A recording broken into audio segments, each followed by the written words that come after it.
And we are live. Hello and welcome to the We All Follow podcast. My name is Matt Fox and I'm your host. Today I'm joined by the man with the most connections on LinkedIn, Nigel Bratton. Welcome back, Nigel. Hello. Your football manager, Chief Scout, Ben Mattinson. Welcome back, Ben. And today, our special guest, Calum. You can find him on Twitter at X at Calum D. Moore. Hiya. Awesome. Thanks for coming on. So, before we get started today, there was something coming around in the media since Friday, since the England-Iceland game, and I just wanted to get off my chest because it's been really frustrating being what I've seen on the media, across the media, as it pertains to the coverage of Bukayo Saka. I saw a lot of coverage about is it racist? I don't know if it's racist. I don't know what's in these people's hearts, and it doesn't matter what's in these people's hearts. It doesn't matter if the person is a racist. It matters what the impact of what these people are doing and what they're putting out there.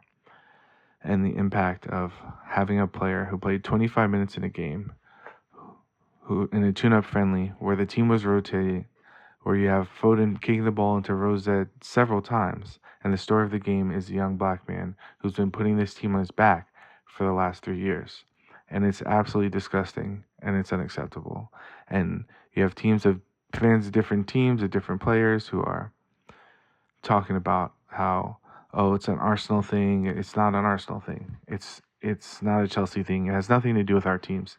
It has to do with this young man who is the face of this program, who is getting unfairly treated, and that's racist. And it's racist treatment because he's black. And it's been happening for ages to Sancho and Rashford and before him and Raheem Sterling, all players who are black, who are some of the best players that England have, that have all gotten the same treatment.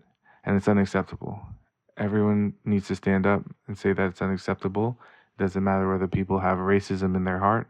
What matters is that the impact of what they're doing is racist. And so, thank you. If you're on that page, if you're with it, that's awesome. If you're not, I hope you understand and you can learn to understand that it doesn't matter what their intentions are. It matters what the impact of what they do is. And the longer that continues, the if you were here last week talking about how awesome it is that we have a multicultural team and how it's reflecting the country, and literally the podcast was barely out before this shit is coming out. So I just wanted to get us that off my chest. I saw a lot in the media about was it racist, was it intended, and then set that aside. In the matter of whether they meant it or not, what matters is that it happens, and that's the result of that. So, you guys have anything to say on the topic? I do. I've got a bit of a beef about this, to be fair. I don't understand why the bloke who came on for 25 minutes suddenly becomes the poster for the loss. If he'd have won that game, would they still shown pictures of Saka? If he'd have scored the goal, would they have still showed pictures of Saka? Or maybe would they have showed pictures of Cole Palmer or Phil Foden? That's got me thinking. Who was the bloke who missed a glorious chance from 6 yard out? Oh, that was Harry Kane. Yeah, he wasn't any on any of the photos.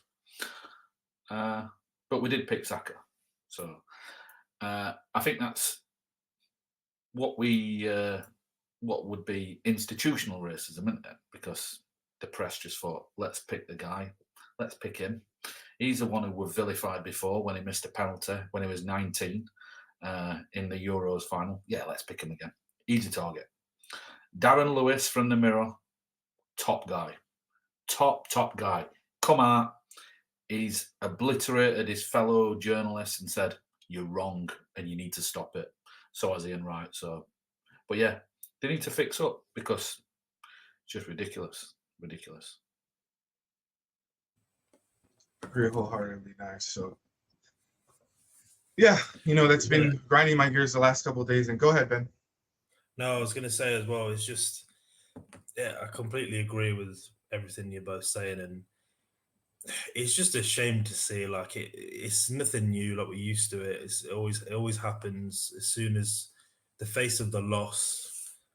Even the thing that bothers me most with Saka, obviously, got more of a thing to it being an Arsenal fan, but when you talk about, like, if you were to create the perfect role model of a footballer of how you'd want them to be on and off the pitch, you want to have confidence but not be too cocky. You want them to be caring of other people and a kind, humble person and all this and all these type of things. If especially if it was like your child, that you're saying that's who you should be like, that's what you should work towards, and that's the person that every opportunity they get to bring down. It's frustrating to see, because you get some others that do.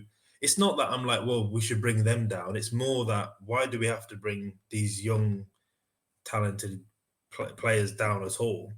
We should be building them. I think it's just the annoying thing is that outrage sells. So the fact that we're talking about it, the fact that it went viral online, that was the whole point. That was the whole point of them creating this, is it creates conversations and more traffic towards their websites. And it's horrible that that's even a thing. But I just hope that we've got some really, really good people that will speak up. But it's hard because as much as you talk up about it, it just creates more division. That's kind of what it's all there for. So, but yeah, let's hope that we just put it behind us for the rest of the Euros and that we can just have a good competition. But we know what it's like with England. As soon as we're not winning, it gets ugly. It quickly gets ugly. The Italy final, that very quickly got ugly at the stadium. So, and then online. So, yeah, I just hope it's not about that. It just be about football for once. Yeah, absolutely. And that's what we all want. That's our goal. I don't want to be up here and have to talk about, as a black man, about this shit. That's not fun for me. That's not a good time. That's not the way I want to start off the podcast. But if it's not talked about and it's continued to not get talked about, then it's going to continue to be perpetuated. And that's not good as well. So I think that's good on that. And Callum, we brought you on here to talk about the Scotland team and the big game against Germany that's going to be opening up the tournament. That's going to be in Munich, the kickoff. The referee's actually going to be the referee that looks like Leandro Trossard's dad. So that'll be a little fun note before you dig into the game. Look out for him. But I wanted to talk about the squad first. So, are you happy with the squad? Was there players that you thought that should have been included or that should have been left at home? What was your feel on the squad? So obviously Steve Clark took over in 2019. So one of the big things he and his assistant John Carver have done is kind of cultivated like a squad atmosphere. So one of the big things has been, it's really been kind of like a settled squad. It's always been kind of reliable, who you can pick, who you know is going to get called up. The ones that kind of more so, it's not who's unlucky to miss it, it's more so aren't there because injuries. So obviously we're missing Aaron Hickey of Brentford, Nathan Patterson of Everton, and Lyndon Dykes of Queen's Park Rangers. So obviously Anthony Ralston of Celtic, he's kind of came in. Bristol City's duo of Ross McCrory and Tommy Conway, they've also kind of came in, and New York Red Bulls striker, I want to say Lewis Morgan, he's came back into the fold for the first time since 2020, I want to say. So it has kind of been, the squad is kind of really kind of happy. If you were to ask the nation, kind of, there's one player they're thinking, why's he made it? It would probably actually have to be Ryan Jack, and that's simply because he had missed majority of the season through injury. and basically not getting picked for Rangers. So that was kind of the one that most of the nation's unhappy with. You could maybe argue Liam Kelly, the third choice keeper. Most people wanted to maybe see Craig Gordon of Hearts come in for one last dance. But yeah, apart from that, I think most people are quite settled and happy with the squad. It's funny actually because I think Hick is a great player, and he's a big. I think he's going to be a big miss. Now, the two what I think will be big misses for Scotland. Really, Josh Doig from Sassuolo, not in there. I think is he injured though? I think he might be injured. But I think the one who they're going to miss is Bologna's captain, Louis Ferguson. He's had a great year. And I think if you're thinking about a player who you're going to play, think about someone. Last week we spoke about who could be like a rising star of the tournament.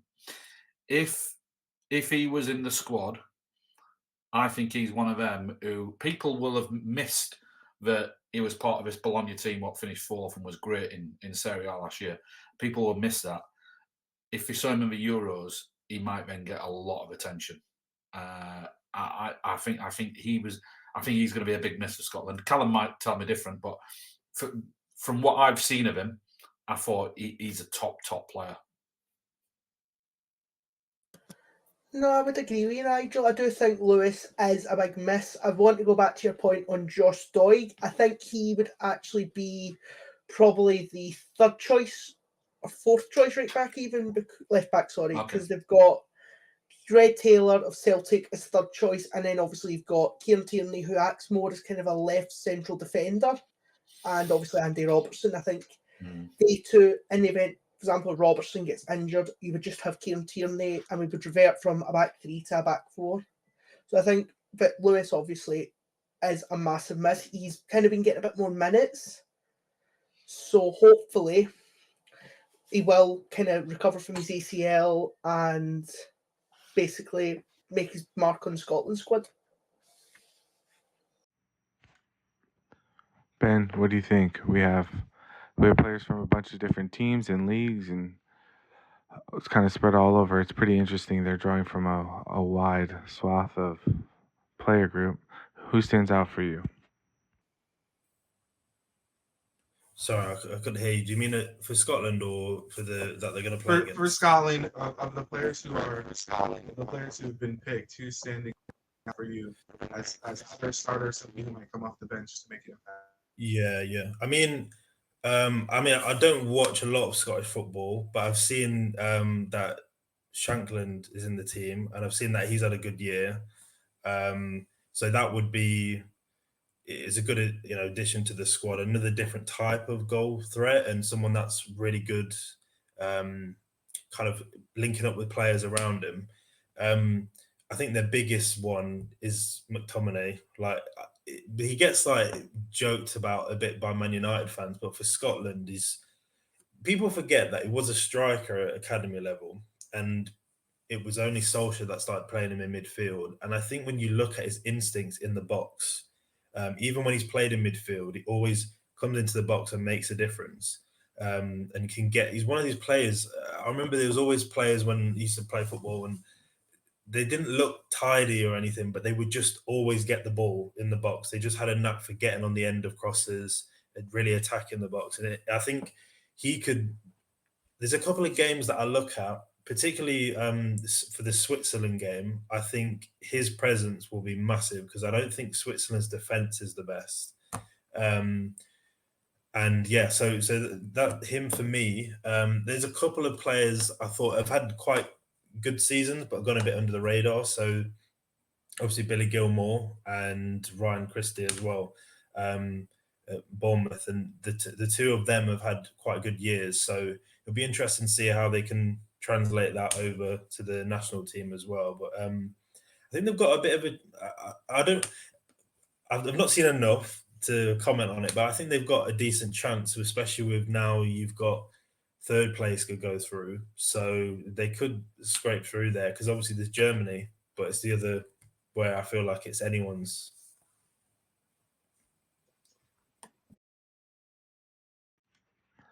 Yeah, absolutely. So, Callum, you mentioned about the kind of squad vibes is what it seemed like you were getting at. So, I wanted to play this real quick. This is amazing.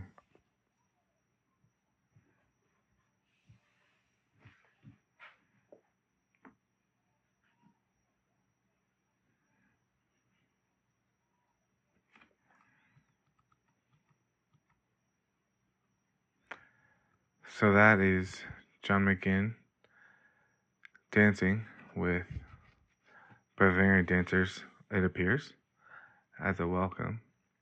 Tell us more about the vibe around the squad. What's going on in the background? And because you mentioned it before, can you go a little bit deeper on that? I was watching kind of interviews. BBC are putting out their kind of camp interviews type thing, and they all seem to say like John McGinn. And there's a lovely video on Twitter that's from the Sick Kids Hospital in Glasgow, up at the new Queen Elizabeth, and everyone you ask is basically John McGinn is the face. Obviously, you've got Andy Robertson, who's like Liverpool, one of the captains there. You've got McTominay from Man United. But they always say Kieran Tierney not Kieran Tierney, John McGinn is basically Mr. Scotland. And I think it's a really tight knit group. And I was watching Steve Clarke's kind of camp interview yesterday that the national team put out, and he was saying there's no cliques. Everyone loves each other. They're all really tight knit. It's kind of obviously, I remember, I think years ago, there used to be with England, it was kind of the Liverpool ones would be in their own little clique. Man United ones, Arsenal ones, etc., all kind of they never really mingled, and I think that years ago was England's downfall. But for us, you're tight knit. Everyone will die for the team. They all get on. Like for example, they all live nearby each other. For the ones down south, they all kind of hang about, and it is kind of a really tight knit, hard working group that all, when they pull on the jersey, want to give them all for the Tartan Army, who I think, what I'm hearing, and I'm going out myself, there's about 200,000 Scotland fans travelling to Germany, which is absolutely mental. That's crazy. I mean, So obviously, like we talked about last week as well, was about the vibes, and it's going to be a tough group. We have Germany, Hungary, and Switzerland in that group, and obviously we have, like Ben was mentioning before, we have the third place teams going through, right? So we have the ability to eke out and make it into the knockout rounds with a couple of results, right? What do you think, Ben, the chances of Scotland making it out of the group? I think it's possible. I think the obvious favourites Germany, and to be honest, they've probably got the best manager in the tournament in general. We don't tend to get the best managers at international level, so they might be one of the favourites to win it in general.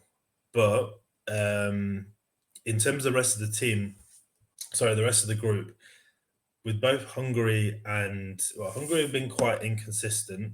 Obviously, England have come across them quite a few times with friendlies and qualifiers. And with Switzerland, they had. I remember the last was the last. I want to say the last Euros. Yeah, it was the last Euros. They had a really good tournament then. Obviously, there's a lot that's changed in that time. We've still got some good players in there. Obviously, Xhaka's still. He's had an amazing season at Leverkusen. But defensively, I just feel like they can be got at. They've got guys like Akanji and I'm trying to think who else. They've got, to be honest, there's a lot of the players that in the Switzerland team, defensively and in midfield, that were there at the last Euros and probably the World Cup before that. And, so it's a lot. They've not changed a lot. There's still Shaqiri there, still Xhaka there, still Ricardo Rodriguez, and there's a lot of players like that. So it will be interesting to see from their side whether there'll be much of a threat.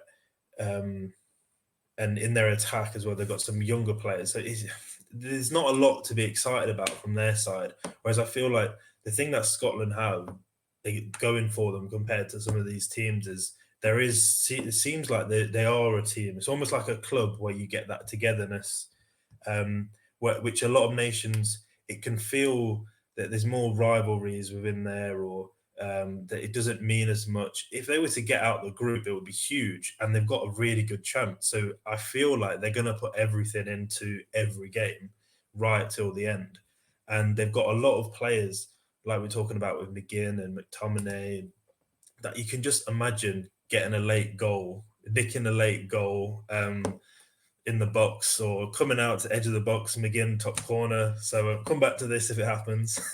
But yeah, no, I feel confident from their point of view to either win a couple of games and get second, or to scrape in the third place. So it would be interesting to see, because if they were to get through, they get next. But I think after that point, if you manage to get out the group, it's just see what happens. You're gonna have a great time, Nigel, what do you think? Do you think Scotland can make it out? Do you think Scotland can?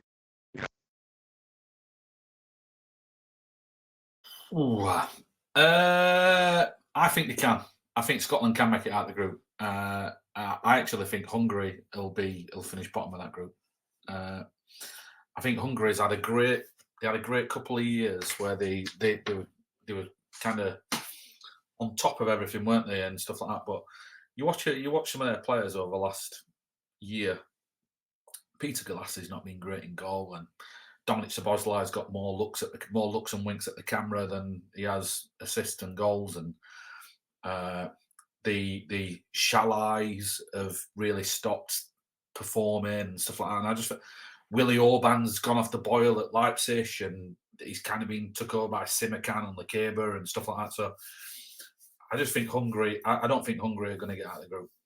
I actually think Scotland will. I think Scotland will beat Hungary. I think they've got a chance of beating Switzerland, and I think they'll get a point against Germany. I know that sounds weird, but I actually think they will. I think it could be Scotland and Germany first and second. I'm not saying Scotland will win it, Callum. I'm saying that they might get a few more points than people will give them credit for. And the only reason I think the reason why I think they might get a point against Germany is, as long as they stay solid defensively, I always think Scotland, with their midfield, and they've got 2 or 3 box crashers in that midfield. You only need to get that ball out wide once, a good crossing, and someone like McGinn or McTominay coming on to the end of it. Bearing in mind that Germany, not the quickest in midfield, they could have a midfield of Kimmich and Kroos. That's not exactly mobile. It only needs one person just to get the wrong side, bang, goal. You get on the end of one of them, 8 yards out, it's in the back of the net. McTominay special, 86 minute, losing 1-0, draw 1-1, everything's happy. And I think if Scotland do get a positive result in that first game, do you know what? I'm going to include in a positive result. I'm going to include even if they lose 2-1. If they score against Germany and it's a tight game, 2-1, I think Scotland will take a lot of heart from that, and they can definitely go on and beat Switzerland and Hungary. And Ben's right about Switzerland. You got a back three at the back. You've got, like you said, Rodriguez. There's Fabian Shaw from Newcastle, Nico Elvede from Mönchengladbach. I mean, it's not exactly up there. And up front, they're lacking. They've got Briel Mbolo, who he's either scoring 60 goals in 10 minutes, or he's got 60 shots and only one it's a target. And you got Noah Okafor, who you don't know which Noah Okafor is going to turn up there. So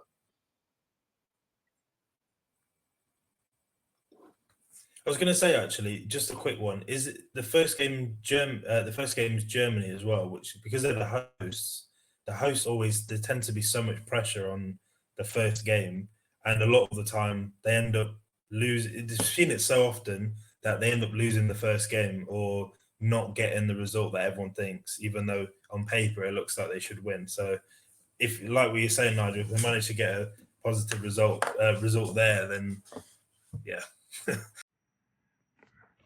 Well, I'll let you go last, Column, because I think I know what you're going to say. From my perspective, I think they have a really good chance. Really, in this format, you only need two draws. You can get 2 draws. You can probably make it out in third place, right? I think they have the ability to play defensively, score a goal here or there. I think my dark horse for this Scotland team is McTominay. I think he's super underrated because he's tall and he's kind of has an awkward gait, kind of like how Declan Rice is. They have a lot of very similar physical profiles, and because they're so big, when they run, it looks funny. So it looks a little bit unnatural and not as smooth as a smaller player. But I think that he can either a header from a corner or crash in the box, like you were saying, Nigel, and make an impact. So I think they'll get out of the group. What do you think, Calum? I do think, well, I mentioned earlier in an interview Steve Clark done, and he has been hampering on that 4 points should see you out the group, and I actually think we might be able to get 4 points. I can see us potentially getting a point against Switzerland. I think still with Shaqiri, I've not seen how he's been doing in the MLS, but obviously he's a threat. Akanji, he's obviously a bit hot and cold when he is playing for City. But I think Hungary, especially what you guys have just been saying, I do think we can beat them. It'll be tough. There's no doubt about it. The common saying here is it's the Scotland way. We will do it the Scotland way. We will make the fans sweat. But I think, for example, we are the masters of late goals. I take it back to Israel years ago, and it was basically a last-minute winner from McTominay, and I think that was the turning point for our kind of campaign. And I believe it was the Nations League, the last round of the Nations League. So I think that our masters like goals, we've got a midfield that will run and run. We've got McTominay, McGinn, Callum McGregor for Celtic. He will run and run all day. He is generally, I know people have said about McTominay, McGinn, he's probably the underdog for the Scotland team and our most important player. And obviously Billy Gilmore, he's our kind of most composed. He can take off the defenders and then just play it to McTominay or play it to Shea Adams, because the way we set up, it's more kind of like if your back three of probably Proteus, Hendry, and Tierney, your 2 wing backs, which I think might be Ralston and Robertson. You've got your 2 defensive midfielders, which will be McGregor and Gilmore. 2 attacking midfielders in McTominay and McGinn. And then it'll probably be Shea Adams up front.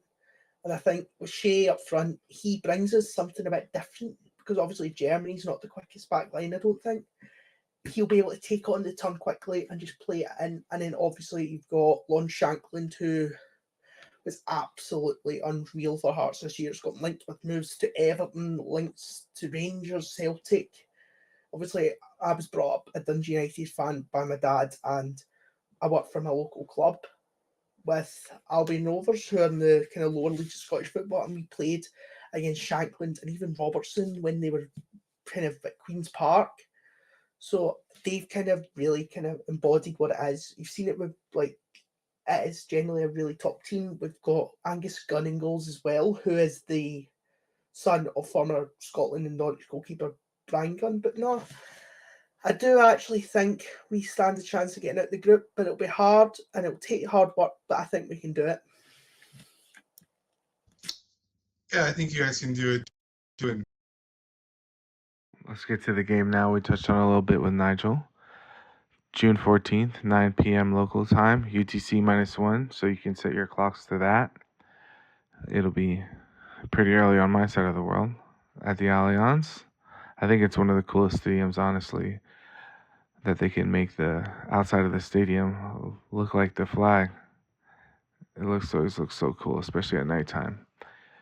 So for the game, what do you guys think? We have historically head-to-head, Germany 1-5, and Scotland's 1-4 in their historic matchups. Germany coming off of a win with a Kai Havertz goal. Scotland coming off a draw. So, Nigel, why don't you started talking about what you thought the final score would be. Why don't you tell us about what you think is going to happen in this matchup? Oh, so yeah, I mean, this is the thing. Germany as host, that Ben touched on that. Germany as host, it can go one or two ways. They could either be dead cagey in that first game, or the crowd could really spur them on. Bearing in mind that this is a Germany team, what for the past 18 months, they've been bad. They've had some horrendous results, haven't they? They've looked disjointed. They've been playing people in random positions. Kai Havertz at left back. I mean, what was all that about? But all of a sudden, we turn a corner. Now, I'm not going to say it's a false dawn. They did play some teams who didn't really have anything on the line, so it kind of didn't really mean much to them. And Germany kind of really went at it in some of them games. But I think that what you will see, and I touched on it earlier, that it could be one-way traffic, and then all of a sudden Scotland get a break and score. I think that's good. I think that's the kind of type of game you're going to see. I think you're going to see Germany penning them in, pinging the ball around side to side, probing, Kimmich, Kroos, firing balls around. Obviously, we've got no Sasha Pavlovic now. Pavlovic is missing the tournament with tonsillitis. I think he would have been in there. I think Nagelsmann would have played him. Kids are just ridiculously good. But they've got them two. They've got Wirtz, another one who'll be in and out, and then Havertz as the point man. And it only needs them to get. If they get one, Scotland have got to keep it tight, because if they get one and they get it early, them Germans are going to get loud. And what you don't want in the opening game is to give them any confidence whatsoever in that first 15 minutes. So if I'm Steve Clarke, John Carver in that changing room before that game, I'm saying 5 minutes. Make sure we don't give them nothing for 5 minutes, and then on the sideline, as soon as that clock reaches 5 minutes in, I'll be saying 5 more minutes. Do not give them anything, and play it in segments like that, and just try to get through. Like I said, I don't want them to concede early, because I want Germany to have to work for it. I think if they concede early, then I think that Germany could run away with it. But keep it tight. Germany might have a few nerves. Scotland get a chance, even a corner, something like that, just a corner. Someone comes up, Aidan Porteous or whatever, comes up, bang, smashes an header in, and that's it. Change the game. If Scotland score first, that'll be interesting, because I'd be interested to see how low that block gets, and how Germany, without much pace, there's not much pace, how they then respond. Calum, well, how do you see the game going? I do think we will kind of start to take it, really kind of suck up the pressure. But I think I kind of refer to it as, like, obviously Everton fans say the Gladys streak will suck it in. If you're shooting towards the Tartan Army, what they'll do is they will just shout and scream, and that ball will get sucked in that net. I do think it'll be tough, as I said earlier, but I do think we'll keep it tight. I think what John and Steve are really good at doing is just keeping the guys calm. I remember Steve Clarke mentioned it. He's kind of like just said, it's not going to be a normal build-up to a game, because obviously opening ceremony, different preparations, there's all the festivities. People are just like, whatever happens, what happened to the festivities, second that whistle goes, keep it on, keep the head on, don't do anything rash, and just defend, and we'll get something on the break. Because obviously McTominay, McGinn, and McGregor, they'll be able to lead a counter, especially with Shea Adams in attack. I think we'll be able to at least nick something on the counter. What do you think, Ben? Yeah, a bit the same. I would say for them to get anything from it, the start of the game is everything, because with a home crowd, it's all about momentum. They can't allow them to build any at all. If the first 20 minutes, even if they get to a point where it's attack after attack, they can't get out their own half, they don't get one break, that could start to make it feel like the game is going to be this, like they're going to pin us in. And tactically, Nagelsmann, he might have set that up with that let's show from the get-go that we're not here to mess about. But I think one of the biggest dangers would be there's a couple of players that if you give them too much space in the pockets with like Wirtz and Musiala, like these guys are dangerous for any defense. So the biggest thing is being a solid block. We talk about being an Everton fan, Calum. Like if we need a bit of that Sean Dyche low block, and he should be able to get through that and nick something late on. If you get up the other end and can start winning a few set pieces, I think that's how they're going to win the game on the set pieces. Because I think Germany got some physical defenders still. They've obviously got like Rudiger and I believe Tar is in the team as well. So they're some defenders that have had good years. But I think if Scotland can get anything from the game, it's going to have to be the corners and free kicks as well. So, but it might. I think if they do, it will be a late one. You know, it would be a late goal after being able to sit back for the majority of the game. So yeah. Yeah, I think that all sounds right, and it's one of those things where it's truly an away game, right? These games are neutral, but this is the biggest away game that you're gonna get in this tournament. In the first game, at the ceremonies and all that stuff, you're gonna be standing for a while, right? Just little things like that, where the players are gonna be standing there while this people walk around in flags and all that stuff. So just getting that in your mind, and the moment the referee says let's go, you got to be locked in. And I think that Nigel, I was going to say 15 minutes. If you can get out of the first 15 minutes without conceding, then you have a really good chance of getting a result. But of course, break that into 5-minute sections. Let me get 5 minutes of focus, and then hopefully we can get a release valve, get a long ball, get a break, and do another 5 and keep that focus. And hopefully, from the Scotland perspective, you get lucky at some point, right? And I do think that if you have a low block, it makes it harder for the creative players, German players, and to make those clever passes, right? And when the spaces, we've seen it with our teams, when the defense is so close, you have to be pin perfect. And so it'll be interesting to see how Nagelsmann adapts to that and how that looks. So thanks again for coming on, Calum. It's been awesome to have you. We really appreciate it. We hope you guys can make it to the knockout rounds and we can have you on again after a couple big Scotland victories. And please join us in the Discord. And we all follow Discord. The link is in the description. We also have a Fantasy Euros. We'll put the link for that in the description as well. There will be a prize. I think we're going to do a jersey for the winner of the Euro Fantasy League. So thanks again, Calum. Thanks, Nigel. And thanks, Ben, for joining us. And we'll be back soon. Appreciate it.